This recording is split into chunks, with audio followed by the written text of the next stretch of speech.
दोस्तों, हमने पिछली रिपोर्ट में आपको बताया था ना कि अर्नब गोस्वामी बहुत ही जल्द सुशांत सिंह राजपूत केस में अपनी दहाड़ लगाने के लिए लौट रहे हैं और साथ ही साथ वो बहुत जल्द सुशांत सिंह राजपूत केस से जुड़ी बहुत बड़ी इन्वेस्टिगेशन भी करने जा रहे हैं, जिससे सीबीआई को सुशांत के केस में बहुत से क्लू मिलेंगे और सुशांत का केस एक नई और सही दिशा की ओर बढ़ेगा।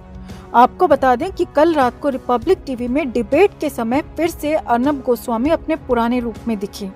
बड़ी हैरानी और बेहद खुशी हुई ये देखकर कि अर्नब गोस्वामी ने देश की रूलिंग पार्टी यानी बीजेपी से सुशांत को लेकर कड़े और तीखे सवाल पूछे।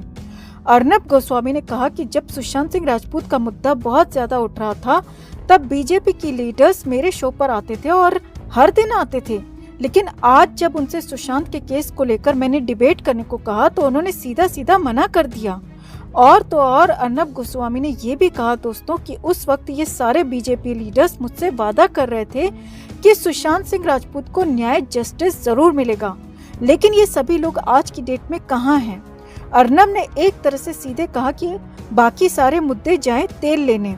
आज मुझे ये नहीं जानना कि रॉबर्ट वाड्रा ने क्या किया, उसने कितना घोटाला किया, बल्कि आज मैं सिर्फ और सिर्फ ये जानना चाहता हूँ कि सुशांत सिंह राजपूत के जस्टिस के लिए जिन भाजपा नेताओं ने मेरे शो पर आकर मुझसे वादा किया था कि सुशांत को न्याय जरूर मिलेगा, आज की डेट में आखिरकार वो सारे के सारे लोग कहाँ गए? क्यों चुप हैं ये सारे लोग? या फिर वो सिर्फ झूठे वादे थे इलेक्शन के टाइम पर वोट कमाने के लिए? क्या वो सिर्फ राजनीति थी? अर्नब गोस्वामी ने कहा, मेरा ये सीधा प्रश्न भाजपा के उन नेताओं से है जिन्होंने सुशांत के लिए मुझसे वादे किए थे। जहां तक हमारी राय है दोस्तों, अगर हमारा ये वीडियो किसी भी तरह से किसी भी माध्यम से अर्नब सर या किसी भी रिपब्लिक टीवी के मेंबर के पास जाता है, तो हम उनसे कहना चाहते हैं कि अर्नब गोस्वामी और उनके न्यूज चैनल यानी रिपब्लिक टीवी की ओर आज पूरा देश नम आंखों से और भरोसे भरी निगाहों से देख रहा है। आप ऐसे ही सुशांत के मुद्दे पर जान फूंकते रहें, हम सब एसएसआरियंस आपके साथ हैं। तो अर्नब सर का हौसला बढ़ाने के लिए इस खबर को ज्यादा से ज्यादा लाइक और शेयर जरूर करें दोस्तों, और हमारी ताकत बनने के लिए हमारे चैनल के साथ जुड़ें। इस पूरे मुद्दे पर कमेंट कर अपने विचार भी जरूर बताएं। हर अपडेट के लिए बने रहें हमारे साथ, क्योंकि आप हैं तो हम हैं। दोस्तों, ये खबर शुरू करने से पहले हम आप सबको पीएम मोदी का वो ट्वीट याद दिलाना चाहते हैं जो उन्होंने सुशांत के जाने के बाद 14 जून को किया था। इसमें पीएम मोदी लिखते हैं, Sushant Singh Rajput, a bright young actor gone too soon. He excelled on TV and in films. His rise in the world of entertainment inspired many, and he lives behind several memorable performances. Shocked by his passing away, my thoughts are with his family and fans. Om Shanti. Sushant के नाम का, सुशांत के मुद्दे का सारी political parties ने जिस तरह से फायदा उठाया, आपको शायद ये भी पता होना चाहिए। सुशांत सिंह राजपूत के लिए आज लगभग 9 महीने बाद भी लोग न्याय मांग रहे हैं, लोग सड़कों पर जाकर खड़े हैं। आपको शायद ये भी पता होना चाहिए। और तो और सुशांत सिंह राजपूत के मुद्दे पर सिर्फ हम भारतीयों की ही नहीं, फॉरेनर्स की भी नजर है मोदी जी। आखिर कब तक आप इन आवाजों को इग्नोर करेंगे मोदी जी? कब तक? देश के बच्चे बच्चे को पता है कि 13 जून की रात सुशांत सिंह राजपूत के साथ क्या हुआ था। आपको क्या लगता है, क्या हमें नहीं मालूम कि सीबीआई सब जानती है, देश का पुलिस डिपार्टमेंट सब जानता है, देश के प्रधानमंत्री जी यानी आप सब जानते हैं। मोदी जी, अगर सुशांत सिंह राजपूत को इंसाफ और पूर्ण इंसाफ नहीं मिला तो देश की न्यायपालिका से, भारतीय जनता पार्टी से, प्रधानमंत्री नरेंद्र मोदी से देश के करोड़ों नागरिकों का विश्वास टूट जाएगा। ऐसी नाइंसाफी को बढ़ावा ना दें। और हम मांग ही क्या रहे हैं? सुशांत के लिए सिर्फ इंसाफ, जो हर एक इंसान का, हर एक भारतीय का अधिकार है। तो प्लीज हमें सुशांत के लिए इंसाफ दिलवा दें। हम सब करोड़ों भारतीय, करोड़ों एसएसआरियंस हाथ जोड़कर आपसे विनती करते हैं कि अब इस मामले में आप दखल दें और हमें सुशांत के लिए न्याय दिलवा दें। दोस्तों, आप भी कमेंट कर पीएम मोदी से रिक्वेस्ट करें और इस खबर को भी ज्यादा से ज्यादा लाइक और शेयर करें ताकि हमारी आवाज और बुलंद हो सके। हर अपडेट के लिए बने रहें हमारे साथ, क्योंकि आप हैं तो हम हैं। दोस्तों, फेक टीआरपी केस में ईडी ने इंडिया टुडे से पूछताछ करना शुरू कर दिया है, तो फिर सच्चाई अब बाहर आने लगी है। असली चैट तो इंडिया टुडे और बार्क के ऑफिशियल्स के बीच की थी, जिसको तो दिखाया ही नहीं गया। सिर्फ अर्नब गोस्वामी के चैट्स वायरल किए गए, जिसका मकसद था सिर्फ और सिर्फ अर्नब गोस्वामी की इमेज को खराब करना। चैट्स पर चैट्स की प्रिंट निकालकर अर्नब के खिलाफ चार्जशीट में मुंबई पुलिस ने ऐड किया, जिसमें मैक्सिमम बातें पर्सनल थी दोस्तों। कोई टीआरपी वगैरह से रिलेटेड चैट मिली ही नहीं, वरना उसको भी वायरल कर दिया जाता।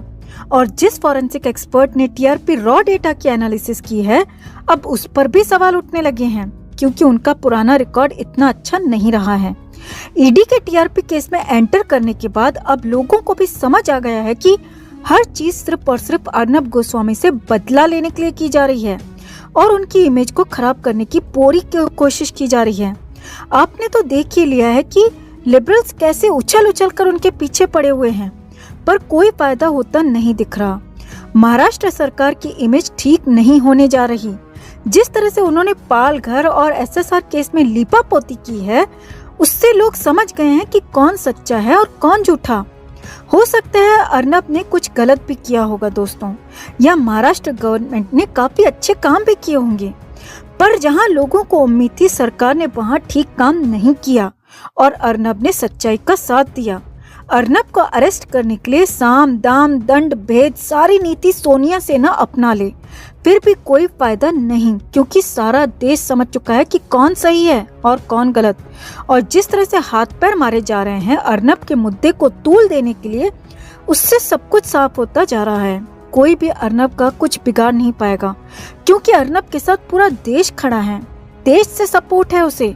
और हमारी रिक्वेस्ट है उन लोगों से जो चापलूसी की हद पार कर रहे हैं, कुछ तो शर्म कर लो।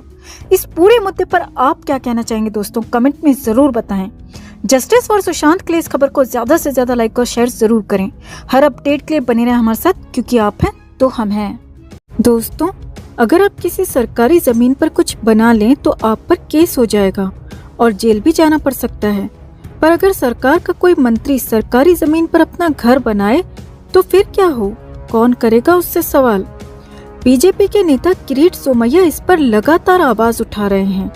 उन्होंने अपने ट्विटर हैंडल पर एक नई जानकारी दी है, जिसमें उन्होंने बताया है कि चीफ मिनिस्टर उद्धव ठाकरे का एक बंगला फॉरेस्ट लैंड में बना हुआ है, जो कि अलीबाग के कोरलाई में है।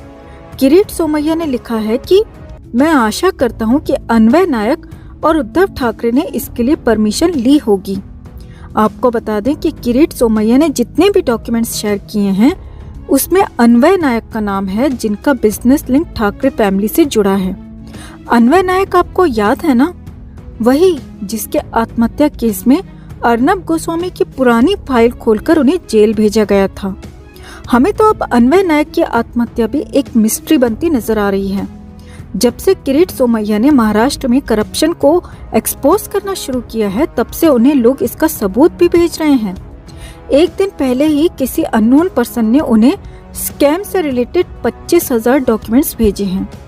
अब देखते हैं इसमें और किस किस का नाम आता है। इस पूरे मामले पर आप क्या सोचते हैं, कमेंट में जरूर बताएं। हर अपडेट के लिए बने रहें हमारे साथ, क्योंकि आप हैं तो हम हैं।